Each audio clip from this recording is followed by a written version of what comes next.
Political junction వర్తమాన రాజకీయాలపై సమగ్ర విశ్లేషణ అందిస్తుంది. నమస్తే, వెల్కమ్ టు ఆదాన్. నమస్తే శ్రీనివాస్ గారు.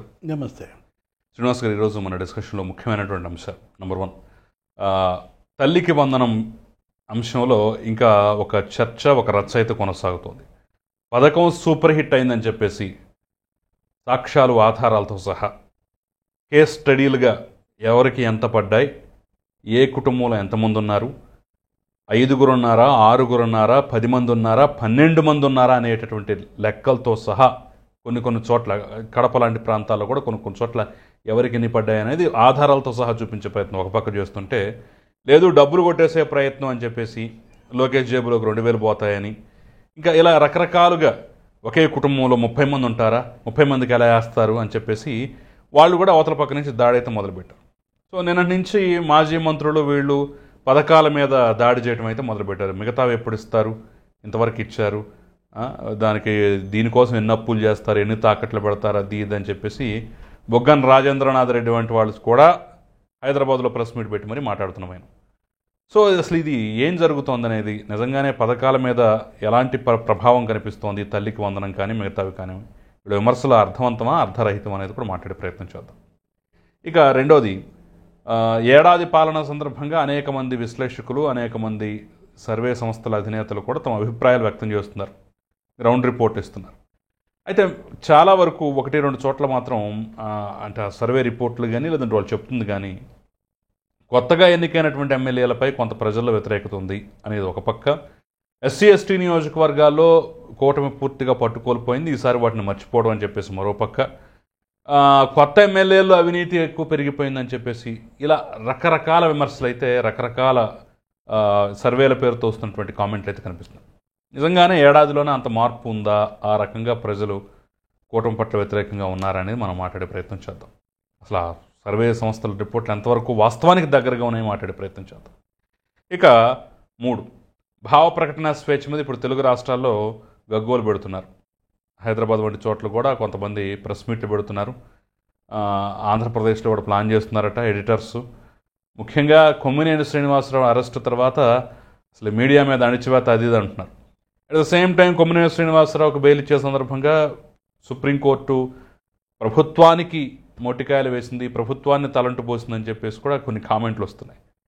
వాస్తవం ఏంటి, నిజంగా సుప్రీంకోర్టు జడ్జిమెంట్లు అవన్నీ ఉన్నాయా, వీళ్ళు కల్పించి చెప్తున్నారా, భావ ప్రకటన స్వేచ్ఛకు ఇప్పుడు తెలుగు రాష్ట్రాలు నిజంగానే ముప్పు ఏర్పడింది అనేది కూడా మనం మాట్లాడే ప్రయత్నం చేద్దాం.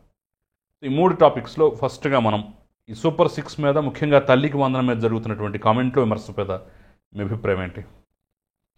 ఒక స్కీమ్ ఇంత పెద్ద ఎత్తున ప్రజల్లో సంక్షేమం అందించడం, ఒక స్కీమ్కి ఇన్ని వేల కోట్లు ఖర్చు పెట్టడం, మీరు అన్నట్టు 13,000 ఒక బిడ్డకి, లేకపోతే 26,000 2 బిడ్డలకి, 39,000 3 బిడ్డలు, 4 బిడ్డలకు కూడా ఆ తల్లికి 52,000 పడ్డాయని చెప్పి వాళ్ళలోనేమో సంతృప్తి, సంతోషం, ఏది ఒకేసారి 26,000 పడ్డాయి అనేటటువంటి ఒక సాటిస్ఫాక్షన్ వాళ్ళల్లో కనపడుతోంది. తర్వాతేమో మరి ప్రత్యర్థుల్లో, ఆ ప్రతిపక్షంలో ఒక మరి అభద్రత అనాలా, లేదు నిజంగానే లోపాలు ఉన్నాయా, ఆ లోపాలను వీళ్ళు భూతద్దంలో చూపిస్తున్నారా అంటే, ఇవాళ దానికి ఒక గడువు ఇచ్చారు, ఏది రేపు ఇవాళ నుంచి తీసుకుంటున్నారు.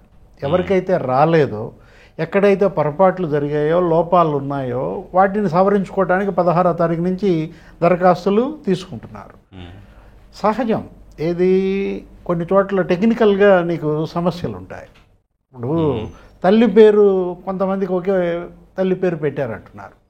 మనం మీడియాలో కథనాలు చూస్తుంటే మరి 40 మంది పిల్లలకి ఒకే తల్లి పేరు నమోదైందని చెప్పి అక్కడక్కడ 1-2 గ్రామాల్లో, ఇప్పుడు టెక్నికల్గా నమోదయ్యేటప్పుడు అక్కడ ఏంటి, ఆ సచివాలయ సిబ్బంది చేస్తున్నటువంటి మిస్టేక్, వీటన్నిటినీ కూడా ఇవాళ చక్కదిద్దుకోవటం ప్రభుత్వ బాధ్యత.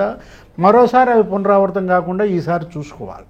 ఇప్పుడు 10,091 కోట్లు నీకు ఒక్క స్కీమ్కి ఒక్క రోజులో డిస్పర్స్మెంట్ జరిగిందంటే, నీకు మరి దగ్గర మరి ఇన్ని లక్షల కోట్ల అప్పుల్లో ఉన్న రాష్ట్రం, 10 లక్షల కోట్ల అప్పుల్లో ఉన్న రాష్ట్రం, నీకేంటి 67 లక్షల మందికి సామూహికంగా నీకు సంక్షేమం.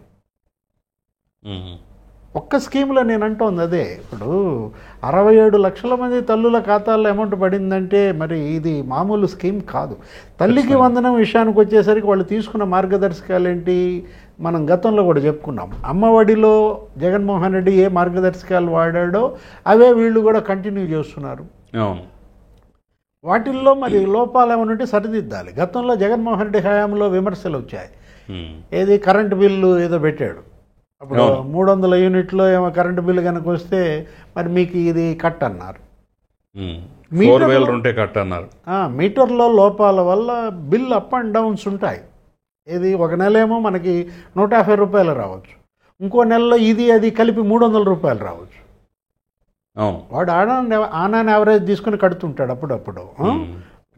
గత నెలలో రానిది ఈ నెలలో యాడ్ చేసి 300 యూనిట్లు వచ్చిందంటే దాన్ని అడ్డం పెట్టుకుని నువ్వు కట్ చేస్తానంటే ఆ పేదింటి గోడు. ఇప్పుడు లేకపోతే మీరు 4-వీలర్ ఉందని మరి దీనికి మినహాయిస్తే 4-వీలరే అతనికి జీవనోపాధి ఆ డ్రైవర్కి. కొన్నిటిని హ్యుమానిటేరియన్ గ్రౌండ్స్లో చూడాలి. ఇది మానవీయ కోణంలో చూడాల్సిన ఈ పథకంలో ఇవాళ అవినీతికి అసలు ఇటువంటి ఆస్కారం ఇవ్వకూడదు. గతంలో లోకేష్ బాబు మాట్లాడుతూ ఏమన్నాడు, అసలు 1,00,000 మంది విద్యార్థులు డ్రాప్ బాక్స్లో పెట్టారు జగన్మోహన్ రెడ్డి ప్రభుత్వం అని. అంటే డ్రాప్ బాక్స్లో ఉన్న 1,00,000 మంది పేరు మీద తీసుకున్న అమ్మఒడి ఏమైంది, దానిపైన కూడా వాళ్ళు విచారణ చేసుకోవాలి. జగన్మోహన్ రెడ్డి హయాంలో స్కీములన్నీ స్కాములు అని చెప్పి ఒక పెద్ద అవహేళన, లేకపోతే ఆయన పైన ప్రధాన విమర్శ అదే. ఏది ఆ 5 ఏళ్లలో ప్రతి స్కీమ్లో వాళ్ళు స్కాములకు పాల్పడ్డారని. ఇప్పుడు మరి 1,00,000 మంది విద్యార్థులు డ్రాప్ బాక్స్లో ఉన్నారంటే లోకేష్ ఏమన్నారు, విద్యాశాఖ మంత్రి, అసలు రాష్ట్రంలో ఎంతమంది పిల్లలు చదువుకుంటున్నారో లెక్క తేల్చండి అంటే నాకు 3 నెలలు పట్టింది అన్నాడు. అవును, 100 రోజులు టైం తీసుకున్నారు మా వాళ్ళు, మాకే తెలియట్లేదు అన్నారు. అంటే అసలు ఏ విధంగా జగన్మోహన్ రెడ్డి హయాంలో వ్యవస్థ చిందరవందరైంది. ఇదంతా కూడా గతంలో 2014-19 మధ్య నీకు గుర్తుండే ఉంటుంది కిషోర్, సీఎం డాష్ బోర్డ్ అని ఉండేది. అసలు మనం జర్నలిస్టులుగా కూడా దానిలోకి వెళ్ళి చూసుకుని ఎప్పటికప్పుడు అది అప్డేట్ చేస్తుండేవాడు. ఏ రోజు ఎంతమందికి డిస్పర్స్మెంట్ జరిగింది అనేది స్కీముల వారీగా మనకు రోజు నంబర్ కూడా మారుతుండేది. అట్లాంటిది అసలు జగన్మోహన్ రెడ్డి వచ్చినాక ఇదంతా collapse, real time governance collapse. ఎక్కడ ఏ వీధిలో ఏ బల్బు నైట్ పూట వెలుగుతుంది లేనిది కూడా వీధి బల్బులు వెలగడం కూడా అందుట్లో చూసేవాడు. పెన్షన్లు ఏ ఇంటికి వెళ్ళి ఎప్పుడు ఇచ్చారు, ఎంతమంది ఏ ఊర్లో ఎంతమంది పెన్షన్లు తీసుకున్నారు, పేర్లేంటి, ఏ టైంకి ఇచ్చారో కూడా మనం వివరంగా సీఎం డాష్ బోర్డ్లో చూసేవాళ్ళం. అంటే సీఎంఏ అది చూసుకునేవాడు. పొద్దున్నే లేవగానే అప్పుడు చంద్రబాబు సీఎం ఏంటంటే ఆ డాష్ బోర్డు ఓపెన్ చేసుకుని ఆ గత రోజు జరిగినటువంటి పరిణామాలన్నీ ఆయన ఒక అవగాహనకు వచ్చిన తర్వాత సమీక్షలు జరిగాయి. అది ఒక దిశానిర్దేశం ఎవరికి, ప్రభుత్వానికి. వాళ్ళ టెక్నాలజీ ఇంత ఇంప్రూవ్మెంట్ జరిగిన పరిస్థితుల్లో ఆర్టీజీఎస్ అని అప్పట్లో పెట్టాడు, రియల్ టైం గవర్నెన్స్ అని చంద్రబాబు. దాన్ని నాశనం చేశారు. సిఎంఎఫ్ఎస్ అదేంటి అసలు, అది ఫైనాన్షియల్ సిస్టంలో నీకు ఎప్పుడు ఏ కాంట్రాక్టర్లకు ఎంత బిల్లులు ఇచ్చారు, ప్రభుత్వ ఉద్యోగులకు ఎంతెంత జీతాలు ఇచ్చారు, కేంద్రం ఆర్బీఐ నాబార్డ్ నుంచి నిధులు ఎంత వచ్చాయి, ఇదంతా కూడా నీకు ఆ డాష్ బోర్డ్లో ఉండేది. జగన్మోహన్ రెడ్డి ఏం చేశాడు, అసలు అది రద్దు చేసి పారేశాడు. అంటే కావాలనే టెక్నికల్గా కూడా ఇవన్నీ అందకుండా అవినీతిగా పాల్పడటం కోసం వ్యవస్థని ధ్వంసం చేశాడని ఆయనపై ఆరోపణ అప్పట్లో. ఇప్పుడు ఈ తల్లికి వందనం వీళ్ళనే విమర్శలేంటి, 2,000 ఎందుకు కట్ చేశారంటాడు. మా పైన విమర్శలు చేశారు కదా, మేము అప్పుడు ఒక 2,000 కట్ చేస్తే 15,000 ఇస్తానన్నాడు జగన్మోహన్ రెడ్డి. లేకపోతే మరి మీరు ఎందుకని ఇప్పుడు 13,000 ఇస్తున్నారు, 2,000 కట్ ఎందుకు చేస్తున్నారంటారు. లేకపోతే రామానాయుడుదేదో ఒక వీడియో వదులుతుంటారు, నీకు 15,000, నీకు 15,000, నీకు 15,000. దానికి వీళ్ళు కౌంటర్గా ఇంకో వీడియో వదులుతారు. అప్పుడు Bharati madam Bharati madam video ఇప్పుడు పట్టాభి వీళ్ళందరూ అవి చూపిస్తూ ఉంటారు. ఆమె కూడా మరి 15,000 అని ఆమె కూడా ఇంటింటికి తిరిగి చెప్పింది అప్పట్లో. ఇక్కడ ఆ కట్ చేసిన 2,000 ఎందుకు కట్ చేశారు, దేనికి ఉపయోగించారు, ఏది వాళ్ళ ఆ స్కూల్ లేకపోతే ఆ తరగతి గది దాని మెయింటెనెన్స్ కోసం, ఆ స్కూల్లో ఉన్నటువంటి ఆ మరుగుదొడ్లో లేకపోతే ఇంకా స్వీపర్స్కో వాటికో వీటికో ఆ కట్ చేసిన అమౌంట్ జగన్మోహన్ రెడ్డి హయాంలో ఏమైందో తెలియదు. ఆ 2000కి లెక్కలు లేవు. ఇప్పుడు వీళ్ళు చేస్తున్నదేంటి, దీనికి కలెక్టర్ని బాధ్యుడిని చేశారు. ఇప్పుడు పడ్డదు కదా, ఇప్పుడు 13,000 పడింది. ఆ 2,000 ఎవరి అకౌంట్లో పడ్డాయి? కలెక్టర్ అకౌంట్లోనే కదా. ఇప్పుడు ఆయన డిస్పర్స్ చేసుకుంటాడు. ఆయన కూడా ఫండ్ ఒకటి పెడతాడు, ఏది స్కూల్ డెవలప్మెంట్ ఫండ్ అంటూ. ఆ విద్యా కమిటీలు ఉంటాయి, వాళ్ళకి అప్పచెప్తారు. వాళ్ళు అక్కడ ఆ స్కూల్ అభివృద్ధి వాళ్ళు చూసుకుంటారు. నీట్నెస్, అక్కడ ఉన్నటువంటి ఆ మరుగుదొడ్ల పరిశుభ్రత, లేకపోతే చాక్ పీస్లు, అక్కడ ఉన్నటువంటి బ్లాక్ బోర్డు, దాని మెయింటెనెన్స్, ఇవన్నీ కూడా అందులోకి వస్తున్న నేపథ్యంలో కటింగ్ అనేది ఇవాళ 26,000 పడ్డ తల్లి ఒక 2,000 ఇవ్వడానికి ఆమె ఏమీ సంకోచించదు. ఇప్పుడు 39,000 పడ్డాయి, అమ్మ మరి నీ దాంట్లో ఒక 2,000 కట్ అవుతుందంటే ఏమంటారు? అది మంచి కోసం అయితే ప్రతి ఒక్కళ్ళు హర్షిస్తారు. అది లెక్కలు లేకుండా వీళ్ళు స్వాహా చేశారు, వీళ్ళు కమిషన్లు తీసుకున్నారంటే అది పెద్ద స్కామ్. ఇందాక మనం అనుకున్నాం, 1,00,000 మంది డ్రాప్ బాక్స్లో పెట్టాడంటే ఆ 1,00,000 మంది అమ్మఒడి ఎవరు తిన్నారు? దానిపైన ఎంక్వైరీ చేయాలంటే దగ్గర 1,500 కోట్లు. ఏది 1,00,000 మంది విద్యార్థులకి జగన్మోహన్ రెడ్డి ఇచ్చినటువంటి అమ్మఒడి 1,500 కోట్లు ఎవరి జేబుల్లోకి వెళ్ళాయి? ఇప్పుడు వీళ్ళు అంటున్నారు ఈ 2,000 లోకేష్ జేబుల్లోకా అని. దానిపైన ఆయన ఏదో ఛాలెంజ్ చేశాడు, ఏమని లీగల్గా ప్రొసీడ్ అవుతానని కూడా హెచ్చరించాడు. మరొక కేసుకి వాళ్ళు సిద్ధపడాలి. ఈ 2,000 వాగుడు అనవసరంగా 2 ఏళ్ళు జైలు చూడాల్సి వస్తుంది. గతంలో ఆయన పైన మరి ఇదే వేశారు, ఏంటి ఆయన ఏదో విశాఖ ఎయిర్పోర్ట్లో ఏదో చిరుతిల్లి తిన్నారని, ఏదో 12 లక్షలని 30 లక్షలని 25 లక్షలు చిన్నబాబు చిరుతిండి ఖరీదు 25 లక్షలు అని చెప్పేసి వేస్తే ఇప్పుడు దానికి పరువు నష్టం దావా వేశాడు, కోర్టుల చుట్టూ తిరుగుతున్నారు కదా. అంటే లోకేష్ పైన విమర్శలు చేసేటప్పుడు వీళ్ళు తస్మాత్ జాగ్రత్త, ఏది పొరపాటున నోరు దూలితే అతను వెంటనే ఏం చేస్తున్నాడు. అదే నిన్న కూడా 24 గంటలు టైం ఇస్తాను, మీరు నాకు ఆధారాలతో నిరూపించండి, లేకపోతే నేను లీగల్గా ప్రొసీడ్ అవుతానని చెప్పేసి అన్నారు. 24 గంటల టైం అయిపోయింది. ఇప్పుడు లీగల్ ప్రొసీడింగ్స్ కోసం కూడా ప్రయత్నం చేస్తున్నట్టుగా అయితే వార్తలు వస్తున్నాయి. ఇక్కడ జనంలో చర్చ ఏంటంటే, మీరు ఎంతమందికి ఇచ్చారు, వాళ్ళు ఎంతమందికి ఇస్తున్నారు. మీరు 42 లక్షల మందికి ఇచ్చారు, వాళ్ళు 67 లక్షల మందికి ఇస్తున్నారు. అంటే మీకన్నా 25 లక్షల మంది ఎక్కువ ఇచ్చారు. కానీ 80 లక్షల మందికి ఇవ్వాలని చెప్పేసి ఒక అడ్డగోలు వాదన చేస్తున్నారు వాళ్ళు. దానికి లోకేష్ ఇచ్చే సమాధానం ఏంటి, మీరు చెప్పే 50 లక్షల్లో మరి మీరు పొరుగు రాష్ట్రాలకు కూడా ఇచ్చారంటున్నాడు. అది కూడా మరి ఇప్పుడు ఎంక్వైరీ జరపాలి. ఆ 5 ఏళ్లలో జగన్మోహన్ రెడ్డి పొరుగు రాష్ట్రాల్లో చదువుకునే పిల్లలకి ఎంతమందికి అమ్మఒడి వేశారు అనేది ఇవాళ ప్రజలు ప్రతిదీ కూడా ఇవాళ నిశితంగా పరిశీలిస్తున్నారు. ప్రభుత్వం కూడా ఏదో అట్లా ఊరికే విమర్శ చేయటం కాదు, దాన్ని ఎంక్వైరీలో బయట పెట్టాలి, వివరాలను ప్రజలకు ఎప్పటికప్పుడు తెలియజేయాలి. ఇప్పుడు 18 ఏళ్ల పైబడిన వాళ్ళకి ఇచ్చారన్నారు. ఇందాక చెప్పిన డ్రాప్ బాక్స్ 1,00,000 మంది, ఇవన్నీ కలిపా ఇప్పుడు వీళ్ళనే 30 లక్షల మందికి ఎగ్గొట్టారు అనేది. ఇవాళ వైసీపీ విమర్శలు ప్రజలకు పట్టవు, లేదు కూటమి యొక్క వివరణ ప్రజలకు పట్టదు. పట్టేదేంటి, వాళ్ళ సంతృప్తి, సంతోషం పడ్డాయా లేదా, అంతే. నాకు న్యాయం జరిగిందా లేదా అనేదే ఇవాళ ఒక పౌరుడి ఆలోచనగా ఉంటుంది తప్ప మీరు ఎంతమంది ఎన్ని విమర్శలు చేసుకున్నా, ఎంత బురద జల్లుకున్నా అతను పట్టించుకోడు. అతను ఇవ్వాల్సిన తీర్పు అతను ఇస్తాడు. అలాగే అనాథ పిల్లలకి, అనాథ శరణాలయాలకి కేర్ టేకర్ పేరు మీద ఇచ్చేటటువంటి డబ్బులను కూడా రకరకాలుగా విమర్శలు చేస్తూ ఉన్నటువంటి వైనం అసలు అంటే దీని మీద కూడా పెద్ద ఒక చర్చ జరగాలి. ఎందుకంటే ప్రజల్లోకి ఇప్పుడు 30 మంది ఉన్నారా, 40 మంది ఉన్నారా, అనాథ శరణాలయంలో ఉన్నటువంటి వాళ్ళు అక్కడ గార్డియన్ పేరు మీద వస్తారు. ఇంకోటి ఇప్పుడు ఇక్కడ మరో కోణం కూడా తీసుకొస్తున్నారు. 5, 6, 10 మంది, 12 మంది అని చెప్పేసి కొంతమందికి పడ్డటువంటి లెక్కలు చూపిస్తుంటే, వాళ్ళతో వీడియోలు చూపిస్తుంటే, వాళ్ళ గురించి వార్తలు వస్తుంటే, సహజంగా ముస్లిం ఉమ్మడి కుటుంబాల్లో అంతమంది పిల్లలు ఉంటే వాళ్ళకి పడ్డటువంటి దాఖలాలు కనిపించాయి కడప జిల్లాలో, మిగతా చోట్ల. అంటే దీని మీద ఒక మత కోణం తీసుకొచ్చి బీజేపీని రెచ్చగొట్టి, బీజేపీని రంగంలోకి దించి ఆ రకంగా ఆ యాంగిల్లో బురద జల్లించాలని చెప్పేసి కూడా మరో ప్రయత్నం. ఎలా అర్థం చేసుకోవాలి? ఇది తప్పు. ఏది అనాథ బిడ్డలకు 1 రూపాయి అందే సహాయాన్ని అడ్డుకోవటం మహాపాపం. ఇప్పుడు మీరు చేతనైతే మీరు ఇంకొక రూపాయి ఇప్పించండి, అంతే తప్ప వాళ్ళకి జరిగేటటువంటి సహాయాన్ని మీరు అడ్డుకోకూడదు. అది క్షమించరాని నేరం, మహాపాపం కూడా. మరొకటి ఏంటి, మీరు అన్నది దీన్ని అడ్డం పెట్టుకుని మతాలను రెచ్చగొట్టడం, ఆ సోషల్ మీడియా ఇవాళ ఈ విధమైనటువంటి పోస్టులు పెట్టడం, ఎక్కడో ఒక ముస్లిం ఉమ్మడి కుటుంబం, ఒక 12 మంది పిల్లలు, ఆ కుటుంబానికి పడింది అనేసరికి ఆ పిల్లల్ని బూచీగా చూపించి వాళ్ళేదో ఏంటి కావాలనే ఇవాళ హిందూ మతం పైన వాళ్ళు ఆ ముస్లింని వ్యాపింపజేయడం కోసం ఇది ట్యాక్సులు కట్టేది మనం తినేది వాళ్ళ అంటూ రకరకాలుగా చేస్తున్న కామెంట్లు. అంటే బీజేపీని రంగంలోకి దించాలి, బీజేపీని రెచ్చగొట్టాలి, మత కోణంలో ఇది చేయాలనేటటువంటి విధంగా సార్ కొంతమంది ఆ ట్రాప్లో పడ్డారు, కామెంట్లు చేస్తూనే ఉన్నారు.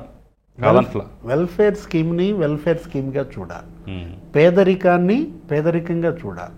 ఇప్పుడు సంక్షేమ పథకాలు ఎందుకు ప్రవేశపెడుతున్నారు? పేదరిక నిర్మూలన కోసం, అంతేగాని ఈ మత విద్వేషాలు పెంచుకోవటం కోసం కాదనమాట.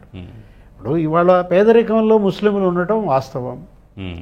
పేదరికం నుంచి వాళ్ళని బయటికి తీసుకురావడం కోసం సమాజపరంగా జరుగుతున్నటువంటి చర్యలు అంతంత మాత్రమే. ప్రభుత్వపరమైన సహాయం ఇప్పటిదాకా వాళ్ళకి అందింది శూన్యం. ఇలాంటి పరిస్థితుల్లో ఏదో మొన్న ఈ మధ్యకాలంలో వచ్చాయి ఏది ముస్లింలకు సంక్షేమ పథకాలు కూడా చాలామందిని వాళ్ళల్లో ఏంటి అగ్రవర్ణాలుగా తీసుకుని ఏదో పఠాన్లని, సయ్యద్లని, షేక్లని వాళ్ళని ఏం చేశారు, వీటికి దూరం చేశారు.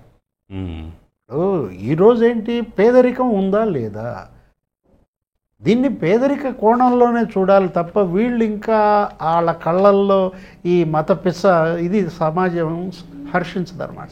ఖచ్చితంగా ఖచ్చితంగా సార్.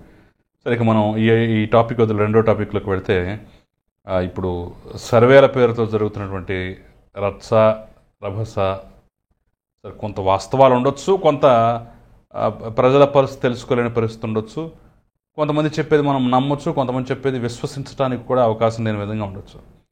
సో కూటమిలో ఫస్ట్ టైం గెలిచిన ఎమ్మెల్యేల మీద వ్యతిరేకత ఉంది అనేది 1-2 సర్వే సంస్థలు చెప్తున్నమాట. ఎస్సీ ఎస్టీ ఎమ్మెల్యేల మీద వ్యతిరేకత ఉందనేది కొంతమంది చెప్తున్నటువంటి మాట. ఇది వాస్తవానికి దగ్గరగా ఉన్నాయా? ప్రజల్లో అలాంటి అభిప్రాయాలు ఉన్నాయా? ఇంకా ఈ ప్రభుత్వం ఏర్పడి ఏడాది అవుతుంది.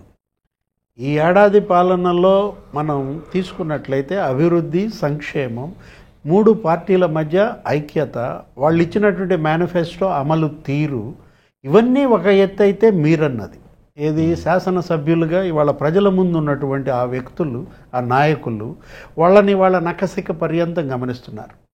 ప్రజలు ఏంటి స్కానింగ్ ఎక్కడో జరగదు, నీకు వాళ్ళ జరుగుతుంది. ప్రతి ఇంట్లో స్కానింగ్, ప్రతి ఓటరు నిన్ను స్కాన్ చేస్తున్న పరిస్థితుల్లో మీరు అప్రమత్తంగా ఉండాలి. గతంలో జగన్మోహన్ రెడ్డి వాళ్ళ ఎమ్మెల్యేలు చేసిన తప్పులు మీరు చేయకూడదు, చేస్తే సేమ్ అదే జరుగుద్ది. ఏది వాళ్ళకు పడ్డ శిక్ష వీళ్ళకు కూడా పడుతుందన్నమాట. అధికారం ఉంది కదా అని వాళ్ళ మత్తు తలకెక్కకూడదు, కళ్ళు నెత్తికెక్కకూడదు అనమాట.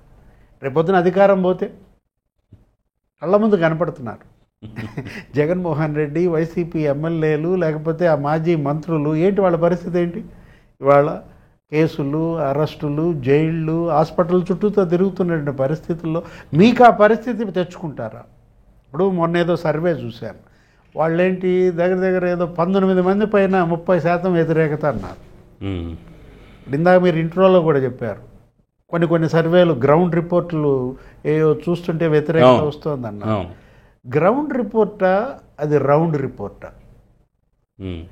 ఇప్పుడు ఇవాళ గ్రౌండ్ రిపోర్ట్ వేరు, రౌండ్ రిపోర్ట్ వేరు. మీరు నిజంగా ప్రజల్లోకి వెళ్ళి క్షేత్రస్థాయిలో వాళ్ళ యొక్క ఒపీనియన్ తీసుకుంటే స్కీముల వారీగా వాళ్ళ ప్రభుత్వం కూడా సర్వేలు చేస్తారు. పింఛన్ల మీద సర్వే, నిన్న కూడా మనం చూసాం అన్నా క్యాంటీన్ల మీద సర్వే, ఇప్పుడు ఇవాళ తల్లికి వందనం మీద కూడా సర్వే జరుగుద్ది. ఇప్పుడు ప్రతి స్కీమ్ మీద ప్రభుత్వానికి వస్తున్నటువంటి ఆ సర్వే రిపోర్ట్లు ఎలా ఉన్నాయి? 80%, 89% అని ఉంటుంది. ఒకే ఒక దాంట్లో నేను చూసిన దాంట్లో ఆ సర్వే రిపోర్టుల్లో తక్కువ ఉన్న దేని మీద, ఇసుక, ఆ ఉచిత ఇసుక పంపిణీలో 67%, ఓకే, ఆ తర్వాత 62% ఏంటి ఇసుక లభ్యత, వీటిపైన ఉన్నదన్నమాట. అంతే తప్ప మిగతా అన్ని పథకాల్లో ఇవాళ పేదల్లో పూర్తి సంతృప్తి, డిస్టింక్షన్ అబౌవ్ 80% అంటే వీళ్ళు మీరు చెప్పింది ఏది ఈ ఎమ్మెల్యేలు ఫస్ట్ టైం ఎమ్మెల్యేలో వ్యతిరేకత మనం చూసాం. కొంతమంది దుందుడుకుతనం, స్పీడ్గా వెళ్తున్నారు, కొంతమంది అందరినీ కలుపుకుపోలేకపోతున్నారు, కొంతమంది ఏంటి అసలు ఇది ఒక పెద్ద పదవి అన్న భ్రమల్లోకి వెళ్ళిపోయి ఇక మేమే ఈ నియోజకవర్గానికి సామంత రాజులుగా చెలరేగిపోతున్నటువంటి పరిస్థితి. ఎక్కడో దాకా ఎందుకు కొలిక్పూడి శ్రీనివాసరావు మీద వచ్చినన్ని విమర్శలు ఈ సంవత్సర కాలంలో మీడియాలో కథనాలు ఎవరి మీద చూడలేదు. మనకు ఆయన ఫస్ట్ టైం ఎమ్మెల్యే, ఆయన ఏంటి కలుపుకు పోలేకపోతున్నాడా? అక్కడ తెలుగుదేశం వాళ్ళే వెళ్ళి పార్టీ కార్యాలయంలో కంప్లైంట్ చేయటం కాదు, అసలు అధినేత పైన 1-2 సార్లు వాళ్ళు పిలిచి మరీ మాట్లాడిన పరిస్థితి కదా. దానిపైన ఏదో ఒక త్రిసభ్య సంఘం ఏదో వేసి అభిప్రాయాలు సేకరించి ఆ రోజు కృష్ణా జిల్లా తరఫున, అంటే కొలిక్పూడి శ్రీనివాసరావు లేకపోతే ఆయన గతం నుంచి ఆయన రాజకీయాల్లో ఉన్న వ్యక్తి కాదు, అది ఆయన రాజకీయ కుటుంబం నుంచి వచ్చినాడు కూడా కాదు. ఆయన ఒక కోచింగ్ సెంటర్ నడుపుకుంటూ ఇవాళ ఈ ఛానల్స్లో డిబేట్లకు వెళ్తూ తనేంటి ప్రజలతో కనెక్ట్ అయ్యాడు, అమరావతిలో పనిచేశాడు, అమరావతి దానికి అండగా నిలబడ్డాడు. అక్కడ వేరే నియోజకవర్గం ఇచ్చారు ఆయనకి, ఆ నియోజకవర్గంలో ఆయన మరి నిలబడలేకపోవడం, అక్కడ వాళ్ళతో సఖ్యత లేకపోవడం, అనేక కారణాలు. ఇంకో కొంతమంది ఉన్నారు ఇంకొంచెం స్పీడ్గా వెళ్తున్నారు. ఇప్పుడు ఆ ఇసుక మీదో లేకపోతే ఈ మద్యం మీదో ఆ రెండే కదా వాళ్ళని పతనం చేసింది. ఏది జగన్మోహన్ రెడ్డి ఆయన ఎమ్మెల్యేలు ఇసుక దందాల వల్ల, లేకపోతే ఆ మైనింగ్ మాఫియా, నెక్స్ట్ మద్యం. ఇవాళ మద్యంలో పడినటువంటి పంది కుక్కల్లాగా గిలగిల్లాడుతున్నారు. అరెస్టులు కూడా మీరు చూశారు. ఒక మద్యం మాఫియాలోనే ఎంతమంది అరెస్ట్ అయ్యారు? వాళ్ళు 7 అరెస్ట్ అయ్యారు. మాజీ మంత్రి కాకాని గోవర్ధన్ రెడ్డి ఎక్కడున్నాడు? వాళ్ళు నిన్న కూడా పెద్దిరెడ్డి వాళ్ళు వెళ్ళి పరామర్శించినట్టున్నారు నెల్లూరు జైలుకి వెళ్ళి. అతను ఒక మాట అన్నాడు, ఎవరతను కేసిరెడ్డి వెంకట్రామరెడ్డి, ఆ జైలు చూసినట్టున్నాడు, జైలు బాగాలేదనుకుంటా, కాకానున్న గది బాగాలేదేమో, ఈ జైళ్ళన్నీ కొంచెం అభివృద్ధి చేయండి, మీరు ఎటు స్కూల్స్ కట్టట్లేదు, ఎటు మేము వచ్చిన తర్వాత మళ్ళీ మిమ్మల్ని ఈ జైళ్ళల్లో పెట్టాలి అంటూ జైళ్ళని మోడర్నైజ్ చేయమనో ఏదో చెప్పినట్టున్నాడు, మీకు ఉపయోగపడతాయి అన్నట్టుగా. అంటే అర్థం ఏంటి? విపత్తు పొంచి ఉంది, పొరపాటున ఏలు పెడితే షాక్ తగిలే అవకాశం ఉంది. జగన్మోహన్ రెడ్డి కూడా ఏంటి దానికోసమే వేచి ఉన్నాడు. ఇటు అభివృద్ధి జరుగుతోంది, ఇటు సంక్షేమం అందిస్తున్నారు, కేంద్రం నుంచి నిధులు పెద్ద ఎత్తున రాబడుతున్నారు. అసలు గతంలో ఎప్పుడూ ఇంత గొప్ప అభివృద్ధి జరగల. అటు గుంతలు పూర్తి చేశారు, కొత్త రోడ్లు వేస్తున్నారు, రైల్వే ప్రాజెక్టులు వచ్చేసాయి, విశాఖ స్టీల్ ప్లాంట్ ఆగింది, అమరావతి, పోలవరం శరవేగంగా నిర్మిస్తున్నారు. ఒక రాయలసీమలోనే 1,56,000 కోట్ల పెట్టుబడులంట. అసలు అది డిఫెన్స్ హబ్గా మారుతోంది. అసలు మనం ఊహించని అంశం. రాజ్నాథ్ సింగ్ ఇప్పుడు దేశంలో పెట్టబోయే డిఫెన్స్ అకాడమీలు, ఆ కంపెనీలన్నీ ఫస్ట్ ప్రయారిటీ రాయలసీమకి ఇవ్వమని చెప్పిన నేపథ్యంలో ఇంతగా జరుగుతూ ఉన్నప్పుడు వీళ్ళు గనక ఏమరపాటుగా వ్యవహరిస్తే ఎవరు మీరు చెప్పే ఈ ఫస్ట్ టైం ఎమ్మెల్యేలు, ఒకవైపు ఏమో 3 పార్టీల అధినేతలు వీళ్ళ క్లాసుల మీద క్లాసులు పీకుతున్నారు. ప్రతి క్యాబినెట్ భేటీలో ముఖ్యమంత్రి చంద్రబాబు అధికారులంతా వెళ్ళిపోయినాక ఒకసారి వీళ్ళని కూర్చోబెడుతున్నారు, ఓ పావు గంట 10 నిమిషాలు వీళ్ళకి ఉపదేశం చేస్తున్నారు. ఎవరికి? ఫస్ట్ టైం మంత్రులు ఉన్నారు. ఇప్పుడు ఉన్న 25 మందిలో 17 మంది ఫస్ట్ టైం మినిస్టర్స్. మొన్న ఎవరో ఒక మంత్రి చూశాను ఏదో వీడియోలో, ఆమెకి ఎవరో బొకే ఇచ్చారు, ఆ బొకే తీసిరేసింది ఆమె. అంటే ఎంతగా ఇవాళ మిమ్మల్ని స్కాన్ చేస్తున్నారు అనే దానికి ఒక్కటే ఉదాహరణ. మీరు చేసే ప్రతి పని, మీరు వేసే ప్రతి అడుగు, మీ నుంచి వచ్చే ప్రతి మాట ఇవాళ బలంగా ప్రజలపైన ముద్రపడుతున్న నేపథ్యంలో ప్రత్యర్థులు పొంచి ఉన్నటువంటి పరిస్థితుల్లో మీరు ఇంకెంత అప్రమత్తంగా ఉండాలి? ఇప్పుడు ఫస్ట్ టైం ఎమ్మెల్యేలు ఎంతమంది ఉన్నారు? 82 మంది ఉన్నారు.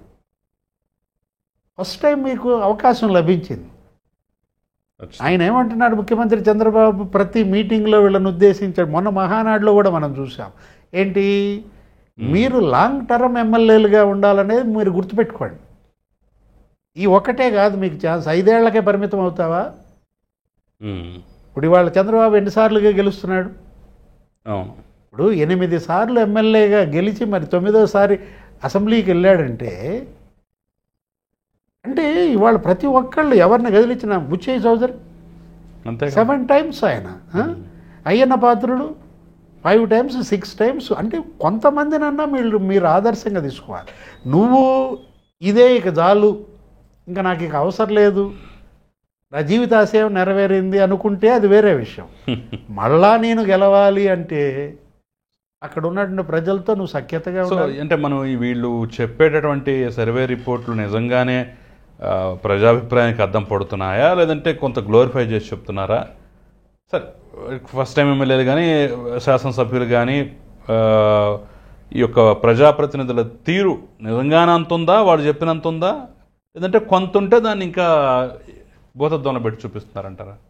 ఇప్పుడు పిల్లలకి తల్లిదండ్రులు చెప్తుంటారు, జాగ్రత్తగా ఉండమ్మా, మంచి వాళ్ళతో స్నేహం చేయి, స్కూల్లో సరిగ్గా ఉండు, తరగతి గదిలో నీ పక్కన ఎవరు ఉంటున్నారు ఏంటి చూసుకో. ఇవన్నీ కూడా హెచ్చరికలు. ఇప్పుడు మనం చూసాం తీర ప్రాంతంలో మనం ఉండేది అక్కడే, మనకు అక్కడ రేవు పట్టణాల దగ్గర మనకి ఎగరేస్తుంటారు జెండాలు. వాతావరణ హెచ్చరికలుగా తీసుకోవాలి దీన్ని. ఇప్పుడు ఏంటి, గ్రీన్ ఎగరేశారు, రెడ్ ఎగరేశారు, కాషాయం ఎగరేశారు, ఇట్లా ఉంటుందన్నమాట. ఇప్పుడు ఇవి డేంజర్ బెల్స్గా మీరు చూడాలి. 1 year అయిపోయింది. ఈ 1 yearలో ప్రతి ఎమ్మెల్యే తన నియోజకవర్గంలో తనేం చేశాడు, తను ఓట్లు పెంచుకున్నాడా, ఓట్లు కోల్పోయాడా, ఈ సంవత్సరంలో నేను ఎంతమందికి మేలు చేశాను, ఎంతమంది కన్నా నా వల్ల పరోక్షంగా ప్రత్యక్షంగా గాయపడ్డారా అనేది అతను చూసుకోవాలి ఎప్పటికప్పుడు. లేకపోతే మరి కుప్పం లాంటి చోట్ల ఆయన మరి అన్నిసార్లు గెలిచాడంటే చంద్రబాబు, మీరు కూడా మళ్ళా నేను గెలవాలన్న స్పృహ ఉన్నట్లయితే ఇలాంటి తప్పటడుగులు ఎవరు వేయరు. ఏ ఇసుక అయితే వాళ్ళకి షాక్ కొట్టిందో మళ్ళా ఆ ఇసుకలో నువ్వు వేలు పెడితే, ఏ మద్యంలో అయితే ఇవాళ అతను కాలు గడగనేలా అడుసు తొక్కనేలా అనుకుంటున్నాడో నువ్వు ఆ మద్యంలో కాలు పెడితే అది ఇవాళ వాళ్ళల్లో ఉండాలి. ఇది ఇవాళ సామాజిక స్పృహగా తీసుకోవాలి. తప్పదు, రాజకీయం అనేది నువ్వు గనక చెయ్యాలనుకుంటే, నేను ఇంకా కొంతకాలం నేను ఈ నియోజకవర్గంలో నేను గెలవాలనుకుంటే వాళ్ళెవ్వరూ తప్పు చేయరు. ఓకే, సరే, ఇక మనం ఫైనల్గా మాట్లాడుకున్నట్టయితే పత్రికా స్వేచ్ఛ, భావ ప్రకటన స్వేచ్ఛకి ఇబ్బందులు తలెత్తుతున్నాయా 2 తెలుగు రాష్ట్రాల్లో?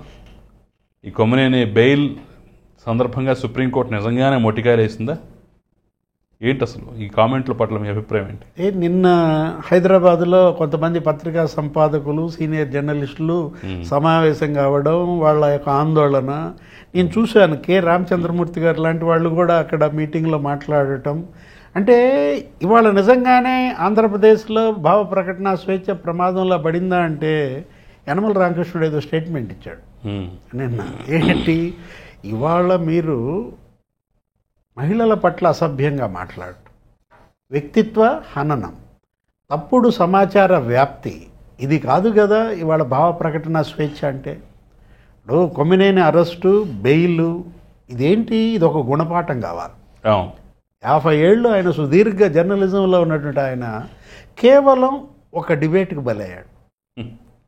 అంటే ఆయనలో కూడా ఒక రకమైనటువంటి ఆత్మవిమర్శ అవసరం. ఏది, వెటకారం అనేది చేయొచ్చు. ఇప్పుడు ఆ వెటకారం ఇతరులకు నొప్పించకుండా ఉండాలి, కానీ తనేంటి ప్రతిదానికి సెటైర్లు, ప్రతిదానికి వెటకారంతో ఇవాళ దానికే బలైనటువంటి పరిస్థితి అన్నమాట. వ్యంగ్యం ఎంత మేర నడవాలి, అది కొమ్మినేని విషయానికి వచ్చేసరికి ఆ కృష్ణంరాజు అసలు అతను ఎవరు, ఎక్కడి నుంచి వచ్చాడు, ఆయన మరి సీనియర్ జర్నలిస్ట్ అని చెప్పి ఆయనకి మరి ఒక రకంగా ఇచ్చి అక్కడ కూర్చోబెట్టినప్పుడు, అది ప్రధాన ఛానల్ ఏది సాక్షి అనేది అనేక మంది చూసేటటువంటి దాంట్లో నువ్వు ఆ విధంగా మాట్లాడటం, ప్రత్యేకించి ఆ ప్రాంతాన్ని, అమరావతి ప్రాంతం మీద ఎందుకు మీకు అంత అక్కసు, లేకపోతే మహిళలను ఉద్దేశించి అసలు ఎవరన్నా నీకు చూసినట్లయితే ఇప్పుడు అక్కడ ఏమన్నది, సుప్రీంకోర్టు హుందాగా డిబేట్లు నిర్వహించండి అని. ఎంత చెంపపెట్టది. ఇప్పుడు జగన్మోహన్ రెడ్డి ఏమంటాడు, సుప్రీం తీర్పు చంద్రబాబుకు చెంపపెట్టాడు. అది కాదు ఇక్కడ కావాల్సింది, సుప్రీంకోర్టుతో చెప్పించుకోవాల్సి వచ్చింది. డిబేట్లు ఇలాంటి వ్యాఖ్యలు మళ్ళీ చేయొద్దు, డిబేట్లు హుందాగా నడిపించండి అనే మాట ఎవరికి చెంపపెట్టు, ఆ ఛానల్కి చెంపపెట్టు, ఆ యాంకర్కి చెంపపెట్టు, హోస్టు, గెస్టు. ఇవాళ మన ఈ పరిస్థితి అది వాళ్ళకే కాదు, ప్రతి ఛానల్, మనం కూడా. ఏది ఇప్పుడు కొమ్మినేని శ్రీనివాసరావు ఆ వ్యాఖ్యలు చేయలేదు, కానీ చేసినటువంటి వ్యక్తిని నివారించలేదు. అట్ ద సేమ్ టైం వ్యంగ్యంగా నవ్వుతూ అతనికి జాగ్రత్తలు చెప్పే ప్రయత్నం చేశాడు తప్ప ఎక్కడ ఖండించలేదు.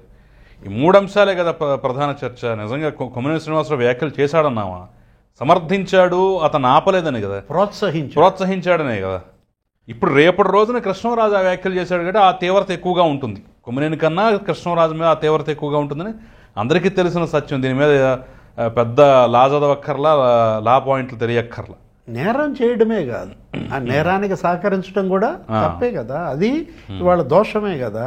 ఇవాళ ఏంటి, మీరు ఆ డిబేట్లో మీరు మాట్లాడుతూ కొంతమంది ఏమంటున్నారు, దేవులపల్లి అమర్ లాంటి వాళ్ళు అది లైవ్లో కట్ చేయడానికి అవకాశం లేదు, అది అలా వెళ్ళిపోతుంది, ఇదేదైనా రికార్డెడ్ అయితే మనం దాన్ని, ఇప్పుడు గతంలో తెలంగాణలో రేవంత్ రెడ్డి పైన రేవతి ఆ ఛానల్ ఏదో ఉంది, యూట్యూబ్ ఛానల్ వాళ్ళు ఏదో మరి ఆ రైతు ఏదో బూతులు మాట్లాడితే రేవంత్ రెడ్డిది అది ఉద్దేశపూర్వకంగా వదిలేరు బయటికి అని చెప్పి డిజిటల్ మీడియా, దానిపైన వాళ్ళిద్దరు జైలుకి కూడా వెళ్ళిన పరిస్థితి.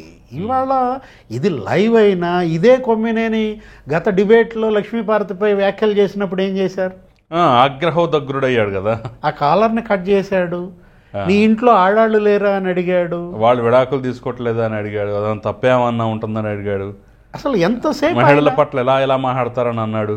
ఒక 5-6 నిమిషాలు ఆయన దాన్ని ఖండిస్తూ లక్ష్మీపార్వతికి మద్దతుగా ఆయన నిలబడిన విధానం ఇక్కడ ఎందుకని ఆ విఘ్నత చూపలేకపోయాడు, కృష్ణరాజుని ఇక్కడ ఎందుకని మందలించలేకపోయాడు.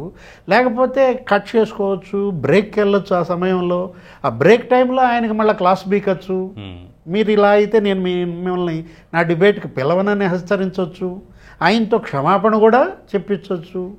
ఇన్ని మార్గాలున్నా వదిలేసి ఆయన దాన్ని కంటిన్యూ చేస్తూ ఒక రకంగా ప్రోత్సహించాడనేదే కదా ఇవాళ ఈ శిక్ష.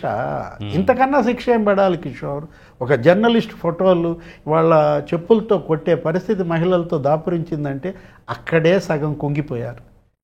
గతంలో మనం ఎప్పుడు చూడలేదు, నాయకులను కొట్టుకుంటారు, లేకపోతే సినిమా యాక్టర్లను కొట్టుకుంటారు, అట్లాంటిది జర్నలిస్టుల ఫోటోలను చెప్పులతో కొట్టించుకునే పరిస్థితి వచ్చామంటే జర్నలిజం అది పెరిగిందా తగ్గిందా? ప్రతి జర్నలిస్టు ఆలోచించుకోవాల్సిన అవసరం. ఇది ఒక గుణపాఠం. ఏది యనమల రామకృష్ణుడు ఏమంటున్నారు, జగన్మోహన్ రెడ్డి హయాంలో మరి పత్రికా స్వేచ్ఛ మీద దాడి జరిగినప్పుడు ఈ సంపాదకులంతా ఎక్కడ మీటింగ్ పెట్టలేదేంటి అంటాడు. ఇప్పుడు ఆ రోజు ఇచ్చాడు, దేశద్రోహం కేసే పెట్టారు కదా, అసలు జర్నలిస్టులను చంపారు. తునిలో జర్నలిస్ట్ హత్యలో అసలు అప్పటి కేబినెట్ సహచరుడు ముద్దాయి. ఇప్పుడు ఇవాళ మరి ఇవన్నీ తీసుకున్నట్లయితే మనకి 3 ఛానల్స్ని అసలు అసెంబ్లీ కవరేజ్కి రానివ్వలేదు తమ్మినేని సీతారాం గారు స్పీకర్గా. అవును, ఆ రోజు మళ్ళీ అయ్యన్న పాత్రుడు స్పీకర్ అయిపోయిన తర్వాత కొత్త ఆర్డర్ ఇచ్చేంత వరకు అక్కడ ఛాన్స్ దొరకలేదు కదా వాళ్ళకి.